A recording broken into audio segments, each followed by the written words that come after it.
तो हाय नमस्कार और पहला उत्तराखंड। धूप अगर मेरे चेहरे पर आप देख रहे होंगे तो छन के आ रही है पेड़ों के बीच से। और आज विजय दिवस है तो सभी सैनिकों को, उनके परिवार को और पूरे हिंदुस्तान वासियों को विजय दिवस की ढेर सारी शुभकामनाएं। मैंने यार कुछ तो खास होना चाहिए आज, लेकिन कोविड का टाइम चल रहा है, किसी के पास जा नहीं सकते है ना। तो मैंने सोचा कि आज एक काम करते हैं जो एक इसी सब्जेक्ट को, यानी कि सोशल स्टडीज़, जो सोसाइटी को टच करते हैं, जो राजनीति को टच करते हैं, ऐसे ही कुछ लोगों को पकड़ा जाए भाई। तो सबसे मुश्किल काम जो होता है वो मैं आज करने जा रहा हूँ, यानी कि अपने ही कलीग और अपने ही दोस्तों के साथ एक गपशप, बहुत खास। ये भी कहूँगा, चलिए इतना सारा कुछ नहीं खोलता हूँ, उनसे बात करते हैं, फिर मिलाता हूँ उनको आपसे और फिर उनसे बातें होंगी तो आप देखेंगे। तो एक बार पुनः मेरी तरफ से आप सभी को विजय दिवस की बहुत सारी शुभकामनाएं। तो आइए मिलाता हूँ आपको, और मेरे साथ इस वक्त चल रहे हैं मेरे कलीग हरीश पवार जी। सर आपका स्वागत है। बहुत तो सर आज सबसे पहले तो आज बहुत ख़ास दिन है ना जी। तो उसके बारे में अगर कुछ आपसे बोलूँ तो क्या कहना चाहेंगे आप? एक संदेश शुरुआत में ही ले लेते हैं, फिर हम आगे बात बढ़ाते हैं। सर आज 16 दिसंबर 1971 को जी। आत्मसमर्पण किया था और उसी दिन से हम इस विजय दिवस को मनाते हैं।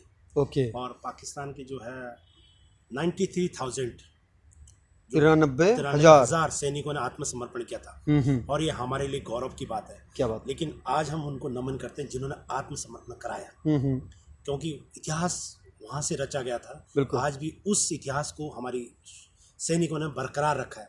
जैसी भी परिस्थिति आई है, लेकिन कभी भी हिंदुस्तान को नीचा नहीं, झुकने नहीं दिया है, और ना ही सैनिकों का जज्बा कम हुआ। तो सबसे पहले मैं उन शहीदों को नमन करता हूँ कि उन्होंने जो अपने देश के लिए, एक लोग कहते हैं कि अक्सर लड़कियां ही विदा करते हैं, लेकिन मुझे लगता है कि माँ बेटे को भी विदा करती है। क्या बात है। क्योंकि वो विदाई है, वो देश के लिए समर्पित है। बिल्कुल। जैसे एक बेटी अपने ससुराल में चली जाती है, वैसे ही बेटा भी एक देश के लिए जाता है। तो मेरे हिसाब से दोनों में कोई परिभाषा बदली हुई नहीं है, सिर्फ एक देश की सेवा में जा रहा है, एक ससुराल की सेवा में जा रहा है। तो ये नमन करते हैं उन शहीदों को। चलिए इसी नमन के साथ चलते चलते बात करें। तो मैंने आपको जैसे बताया था कि आज मैं मिलाने वाला हूँ आपको एक ऐसे शख्स से जो कि मेरे ही कलीग हैं। सबसे मुश्किल होता है वैसे दोस्तों के साथ बातें करना, क्योंकि आपकी पोल कब खुल जाए, कब क्या बात हो जाए, कोई नहीं जानता। सर थोड़ा सा अपनी जो पृष्ठभूमि है आपकी, बचपन में कहाँ बीता, कहाँ के आप निवासी हैं, वो ज़रा बताइए, फिर आगे बढ़ते हैं।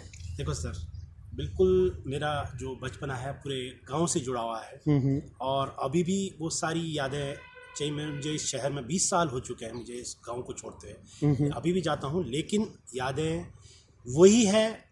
और जो संस्कार उस समय मिले थे वही संस्कार आज भी, उनको मैं नहीं बदल पाया हूँ। अच्छा। जो गुण आज भी मुझे उस समय मुझे मिले थे, चाहे वो स्थानीय संस्कृति के मिले थे, चाहे जो भी मेरे अपने माँ बाप ने मुझे सिखाया होगा, आज भी उन्हीं गुणों पे, उन्हीं सिद्धांतों में आगे बढ़ रहा हूँ। तो मेरे लिए शायद वही माटी सबसे महत्वपूर्ण है। क्या बात है। मतलब जो गांव की माटी है उससे आज भी आपको उतना ही प्रेम है, आज भी आपको उतना ही प्रेम है गांव की माटी से खासकर। तो आपने कहा आप गांव से हैं, और उसके बाद आज की अगर बात करें तो आपकी एजुकेशन कहाँ से हुई है, पहले तो ये बता सर। मेरी एजुकेशन ऐसे तो मैं प्राइमरी स्कूल जो हमारा गांव का स्कूल है वहीं से मैं पढ़ा हूँ, और फिर वहाँ जाके जब 5th पास किया था, एक नज़दीकी राजकीय इंटर कॉलेज दिवनी, वहाँ से मैंने 12th पास आउट किया था। और मैं पहली बार देहरादून में 98 में आया था। कब? 98 98 तब तक मुझे देहरादून का कोई भी मतलब पहला देखा भी नहीं था। और उसके बाद आए तो फिर अपने ही जो अपने करियर के विषय में अपना लगे रहे। आज मैं हूँ, तो आज मैं सरकारी जॉब पे जो है कम से कम 15 साल मेरे हो चुके हैं, और शायद वही 3 से 4 साल 5 साल मेरे लिए बहुत महत्वपूर्ण थे। उसी के जो उस समय मेहनत की थी वो उसका ही आज रिजल्ट है जो हम यहाँ हैं। हाँ। तो जब आप देहरादून में आए, गांव से शहर में आए, हर किसी का सपना होता है यार हम कुछ खास करें, कुछ अलग करें। आपके भी ऐसे सपने रहे होंगे, लेकिन आपने शिक्षा को, आप एक शिक्षक हैं और शिक्षा को चुना, वो भी आप एक विशेष क्षेत्र में हैं। तो उसके बारे में थोड़ा बताइए हमें। देखो सर, अमूमन मुझे लगा ऐसे तो मैं आपको थोड़ा सा बता देता हूँ कि थोड़ी सी देश सेवा या समाज सेवा का मेरा पहले से ही शौक रहा है। बिल्कुल। पहले तो मैं देश सेवा शब्द को भी नहीं जानता था, फिर भी मैं जबरदस्ती गांव में लोगों की मदद कर लिया करता था। अच्छा। लोग खुश रहते थे। क्या बात है। तो वही शायद, तो वो जज्बा आपका पहले से था। और धीरे धीरे जो हम इस ओर आगे बढ़े, तो अब हम इसमें लगातार अपने फील्ड में जो सिलेक्शन की बात हुई है वो ये हुई है कि भाई इस माध्यम से हम कई लोगों को अच्छा एक नागरिक बना सकते हैं। बिल्कुल। क्योंकि एक शिक्षा एक ऐसा है वो अपने लिए तो करता ही है, और मैं फिर से दोहराऊं, एक मतलब इंसेंटिव इसके साथ जरूर मिलता है। बिल्कुल। हम जिसको हम सैलरी जो सैलरी कहते हैं, हाँ। मतलब सैलरी के साथ इज्जत जो मिलती है वो हमारा इंसेंटिव सबसे बड़ा है। बिल्कुल। तो वो मिल जाता है, और इससे बढ़िया मेरे हिसाब से कोई भी रोजगार नहीं है अच्छा। एक व्यक्ति के लिए भी। तो आपने कहा कि इससे बढ़कर कोई रोज़गार नहीं है, लेकिन एक शिक्षक के नाते, और मैं आपको देखता हूँ आप बाकी फील्ड में भी काफ़ी एक्टिव रहते हैं, आज जब राष्ट्रीय दृष्टि दिव्यांगजन सशक्तिकरण संस्थान, इसमें आप पिछले कितने सालों से कार्यरत हैं? सर मैं 15 साल से 15 साल आपको हो चुके हैं। आदर्श विद्यालय जो यहाँ का MSVH जिसको पॉपुलरली जानते हैं, तो आप कौन सी कक्षाओं को पढ़ाते हैं अमूमन? सर देखिए, अभी तो मैं क्लास 6 से 10 तक ले रहा हूँ, अच्छा। और मैंने मतलब लगातार कई साल 12th तक भी पढ़ाया है। और ये मेरा जो इंटरेस्टिंग सब्जेक्ट रहा है वो पॉलिटिकल और हिस्ट्री दोनों को मैंने बच्चों को पढ़ाया है। अच्छा। और यही मेरा विषय भी है। अच्छा। और मुझे अच्छा भी लगता है, इसी को मैं पढ़ा भी रहा हूँ। हाँ, मैं इसी पे आपसे बात करना चाह रहा था कि आपने कहा पॉलिटिकल और आपका हिस्ट्री आपको अच्छा लगता है, तो अगर आपने कहा पॉलिटिकल और अच्छा लग रहा है और 15 साल आपको दृष्टि दिव्यांगजनों के साथ यानी कि बच्चों को पढ़ाते हुए हो गए, तो जब आप पहले साल आए थे और आज 15वें साल में 15 साल पूरे कर चुके हैं, 16वें में है मेरे ख्याल से। जी जी। तो क्या अंतर आपको अपनी जो पढ़ाने की शैली है उसमें कुछ ऐसा अलग सा अंतर नज़र आया? देखो, शैली में लेकिन अनुभव जो लगातार क्रमबद्ध बढ़ते गए, बिल्कुल, उसका फ़ायदा मुझे भी मिला, मेरे बच्चों को भी मिला। क्योंकि वो तो आज मिलता बच्चों को इन द सेंस मैं बता दूं दर्शकों कि जो स्टूडेंट्स पढ़ते हैं और बाकी जो सोसाइटी में आपसे कनेक्टेड है। हाँ बिल्कुल, उनको वो अनुभव के साथ साथ हमारा ज्ञान वृद्धि हुई है और बढ़ते भी रहे हम लोग। तो वो आज भी बच्चों को भी मिल रहा है और आगे भी मिलता रहेगा। बिल्कुल। क्योंकि बच्चों से मैं आपको बता देता हूँ कि संस्थान ने अगर जहाँ है, हमने भी संस्थान को देने में कोई कमी नहीं करी। शायद संस्थान ने उससे ज़्यादा देने की हमको हमेशा कोशिश करी। क्या बात है, ये तो बताता है आपकी जो कर्तव्य निष्ठा कहूँगा मैं इसे, और संस्थान के प्रति या अपना जो कार्य क्षेत्र है उसके प्रति आपकी निष्ठा है।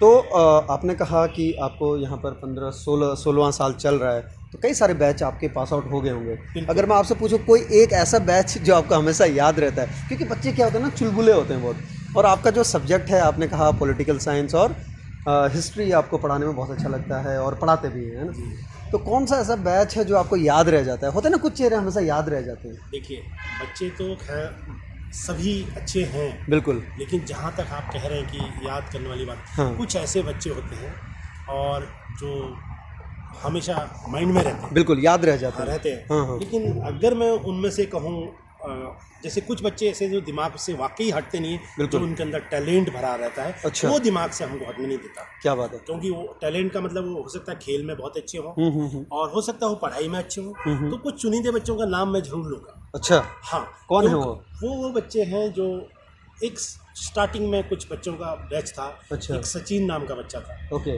बहुत ज़बरदस्त टैलेंट था। और पार्लियामेंट्री सेशन में तक गया वो। और दूसरा मैं आपको बताना चाहूँगा कि अवनील था, इंटरनेशनल प्लेयर है। क्या बात है, जो अभी भी इंडिया के लिए बहुत अच्छा कर रहा है, स्प्रिंटर है। हाँ, और एक मैं आपको याद दिलाना चाहूँ, कमल प्रजापति, ओके, आज भी उनके अंदर वो अच्छे से पार्लियामेंट्री में कहीं ना कहीं रेडियो, अभी पहले रेडियो वो आरजे था और अभी क्लास 1 ऑफिसर है, अभी उसने क्वालिफाई किया। अगर कुछ बच्चे ऐसे वर्तमान में भी है जैसे कि जो बहुत अच्छा पढ़ने में भी अच्छे हैं, व्यवहार में भी अच्छे हैं।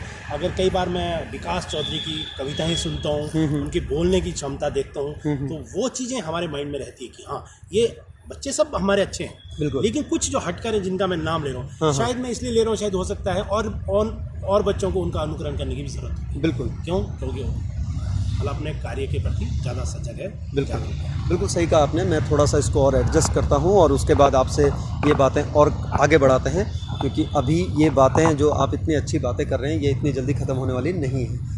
तो आपने कहा कि कुछ बच्चे याद रह जाते हैं, आपका 16 साल का अनुभव है इनके साथ, है ना? आप बहुत जगह इनको टूर भी लेके गए हैं, जहाँ तक मुझे पता है, हर तरह के टूर लेके गए हैं, सिर्फ शिक्षा में ही नहीं, खेलों के लिए भी और बाकियों के लिए भी। तो टूर में जब आप जाते हैं क्या अलग नज़र आता है आपको, क्योंकि आपके बच्चे भी हैं, आप सोसाइटी से भी जुड़े हैं, और उसके बाद इनमें क्या अंतर नज़र आता है? देखो, जो मुझे सबसे अच्छा लगता है इन बच्चों का, शायद मुझे लगता है दृष्टिवान से ज़्यादा ये जब इंजॉय करने का समय है तो ये उन बच्चों से भी ज़्यादा इंजॉय करते हैं। अच्छा। हाँ, हाँ, ये देखना हमेशा मुझे याद रहता है, जब भी इनको मौका मिलता है बिल्कुल। ये बहुत ज़्यादा इंजॉय करते हैं। और एक व्यक्ति को जब जिसके लिए गया हो और इंजॉय ना करे तो उसका अस्तित्व ही नहीं है। क्या बात। तो एक तो ये बात है।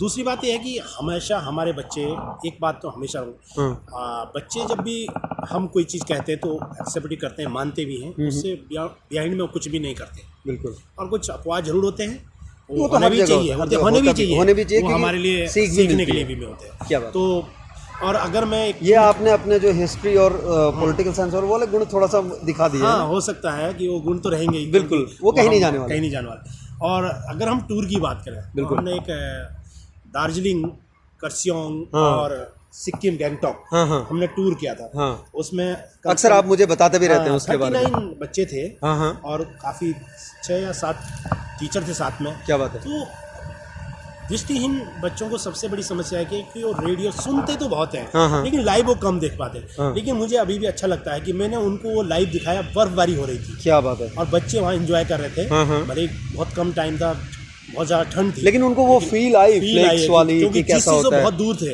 बिल्कुल। उस चीज़ को हमने दिया उनको, तो अच्छा है। और भी कई टूर कर रहे हैं, लेकिन बच्चे सीखते हैं, हमको भी बहुत कुछ सीखने को भी मिलता ही है। अक्सर आजकल ये बोला जाता है कि जो बच्चे हैं they are smarter than their teachers. बिल्कुल है ना, ऐसा क्या आप इस बात को मानते हैं? हम बिल्कुल मानते हैं। देखो, हमने अमूमन ये पाया है कि उनका बच्चे जो मूल्यांकन है वो बहुत अच्छा रहता है।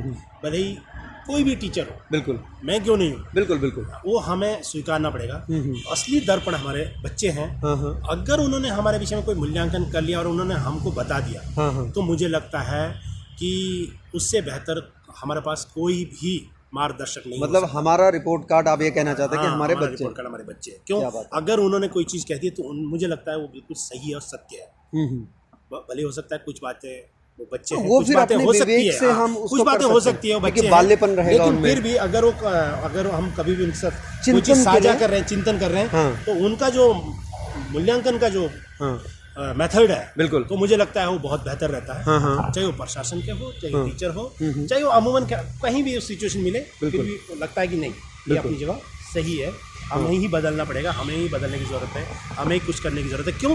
क्योंकि नई जनरेशन भी है और साथ में उनकी जो एडवांस है, उनका जो आजकल की तकनीकी युग जिसे हम कहते हैं ना, तो हमसे आगे। हाँ, आप एक शिक्षक हैं, बाकी मैंने देखा आप सोशली भी बहुत एक्टिव हैं, लेकिन जहाँ तक आप खेल के मैदानों में, थोड़ा सा आपके इधर आता हूँ मैं, कि खेलों में भी मैंने देखा है आपको, चाहे आपको कभी भी बुला लिया जाए आप हमेशा तैयार रहते हैं। दूसरा, किसी को अगर प्रमोट भी करना हो उसके लिए भी तैयार रहते हैं। तो कहाँ से ये सब चीज़ें, इतना कुछ कहाँ से लेके आते हैं? देखो, ये कुछ हमको शायद हो सकता है कुछ हमारे सीनियर ने हमको संस्कार दिए होंगे। और मैं अपने को 2 बातें इसमें जरूर करना चाहूँगा। हम बच्चों के साथ खेलते हैं, एक अपना फ़ायदा देखते हैं, बिल्कुल, क्योंकि हम खेलेंगे, हमारा मनोरंजन भी होगा, फिटनेस रहेगी। हाँ, बिल्कुल। दूसरा, उन बच्चों के साथ खेल रहे हैं, उनका मॉरल भी बढ़ रहा है साथ, बिल्कुल, क्योंकि उनको लगेगा सर भी खेल रहे हैं, तो उनके अंदर एक उत्साह, अंदर से उत्साह आ जाता है। तो मेरे ख्याल से जो आप पिछले बात कर रहे हैं, अवनील की बात करते हैं, देवेंद्र है, अवनील है, बिल्कुल, मतलब कई अच्छे से, पंकज राणा है, ऐसे, हाँ, सुवेंद्र है, ऐसे कई बच्चे हैं। और मुझे अगर वो फुटबॉल याद आता है, जब हम फुटबॉल छुट्टी के बाद भी और मेरे ख्याल से अगर मैं पहले आपको थोड़ा सा टोकूंगा यहाँ पे, अगर पंकज राणा, संदीप अश्विनी इनकी बात करें तो वो दौर, जिस दौर की सर बात करने वाले हैं, वो दौर एक ऐसा था जहाँ उनका सबसे अच्छा इम्प्रूवमेंट और सबसे अच्छा आता था। अब आप बोलिए। क्या था कि वो दौर ऐसा था कि बच्चे बड़े इंटरेस्ट और अच्छे खेलते थे। उन बच्चों ने हमारे अंदर भी वो चीज़ जगा तो दिया था। उसके बाद हम इतने जागरूक हो गए उनके साथ खेलते, छुट्टी के बाद भी हम उनके साथ खेलते थे। और ऐसा मुझे याद आ रहा है कि कई बार हम सुबह बिल्कुल चाय भी ना पी के सुबह ही ग्राउंड में आ जाते थे, उनको बुला के हम मैच खेलते थे, तब भी और एक अच्छा माहौल बन गया था। जब उनके एग्जाम से तो हम उनको बोलते थे कि भैया अब आज का आज हम भी खेलेंगे। और ऐसा माहौल था वो कि गुरु और शिष्य की जो परंपरा वो तो थी, लेकिन एक फ्रेंडली जो बच्चों के साथ होना चाहिए था, बिल्कुल, और वो भी वो वातावरण भी हमको मिल रहा था। क्या बात है। और आपने सोसाइटी में भी मैंने देखा आपको, आप काफ़ी एक्टिव रहते हैं, और सारी चीज़ें आपने जो बताई, एक शिक्षक और साथ में एक बहुत ही हम्बल और बहुत ही हम्बलनेस के साथ साथ आप में एक जेनरोसिटी जिसे बोलेंगे कि आपको। और दूसरा, मैंने एक चीज़ और आपने देखा है, आपको घूमने का भी बड़ा शौक है, आप हर जगह जाते रहते हैं, तो वहाँ से ऐसा क्या सीख मिलता है आपको? क्या ताकि हमारे जो सुनने वाले हैं या आपके स्टूडेंट्स भी सुनेंगे उनको भी थोड़ा सा देखो कुछ पता चल जाए। जीवन है, असली अनुभव किताबें तो बहुत सारी है लाइब्रेरी में, बिल्कुल बिल्कुल, और लेकिन वो लाइब्रेरी में, वो लाइब्रेरी में, हाँ लेकिन अगर असली अनुभव लेने हैं बिल्कुल, और असली आपको ठोकरें खानी है हाँ तो घूम के ही मिलेगी। बिल्कुल। जब तक आप कहीं भी यातायात जाएंगे के नहीं, नियमों को किताबों में पढ़ सकते हैं, लेकिन यातायात के जब आप नियम कैसे होते हैं वो कैसे सड़क होता पार है, करने में वो पता बाद में चलता पता है। चलेंगे। बिल्कुल। तो इसलिए जब तक मैं तो कहूँगा हम्म। कि भाई किताबों से ज़्यादा ज्ञान उस जो प्रैक्टिकल एक ज्ञान में है, है, उस सड़कों में पड़ा हुआ है। हाँ, हाँ। अगर निकलेंगे तो कुछ ना कुछ मिलेगा और सीखने को भी सीखने को मिलता है। हाँ, हाँ। कई सारी चीज़ें हैं जीवन में।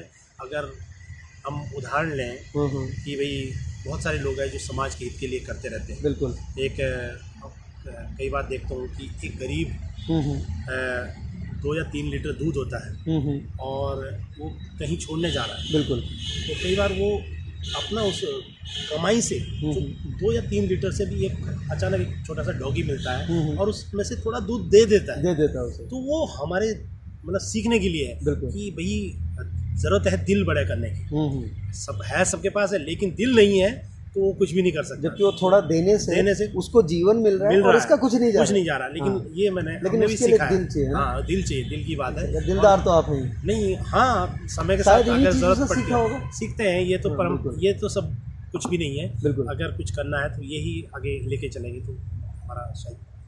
आज की, क्योंकि आपने कहा पॉलिटिकल साइंस और उसके बाद में आपको हिस्ट्री, इनमें आपका इंटरेस्ट है।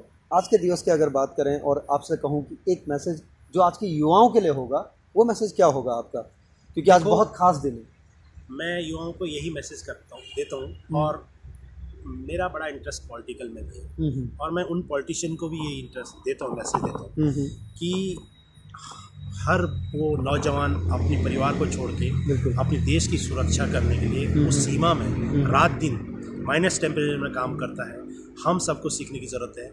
ये मैसेज इसलिए देना चाहता हूँ, जो हम अंदर सुरक्षित है, हम राष्ट्रीय संपदा या धरोहर को कोई कुछ भी परिस्थितियाँ आए हमें उसका नुकसान ना करें। क्यों? क्योंकि हम उनका अपमान कर रहे हैं जो देश की सुरक्षा के लिए अपना समर्पण कर रहे हैं, और हम अंदर सुरक्षित बैठे हैं तो हम कहीं ना कहीं या तो अपनी सत्ता का दुरुपयोग कर लेते हैं या हम फाइनेंशियली करप्शन की ओर चले जाते हैं। और शायद मुझे लगता है कि हमें भी यहाँ सीखने की ज़रूरत है। क्या बात? क्योंकि जो समर्पण हुआ है तो हम अगर हम इंटरनल भी समर्पण करें, क्योंकि कई राजनीतियों को मैं देखते हैं सत्ता में आते ही वो अपनी इनकम को कई सारी डबल कर देते हैं। तो शायद वो, और दूसरा मैं यही मैसेज देता हूँ भाई हमें तो उनको ही अपना प्रेरणा स्रोत मानना चाहिए। सबसे बड़े अगर कोई हीरो हैं तो वो है, और उसके बाद हम क्या बात है सेकेंडरी। तो चलिए, आपने ये कहा और मैं आपसे, क्योंकि आपका अनुभव 15-16 सालों का अनुभव है इस फील्ड में और पहले भी आप इसी में जुड़े हुए थे, 20 साल का लगभग आपको अनुभव है।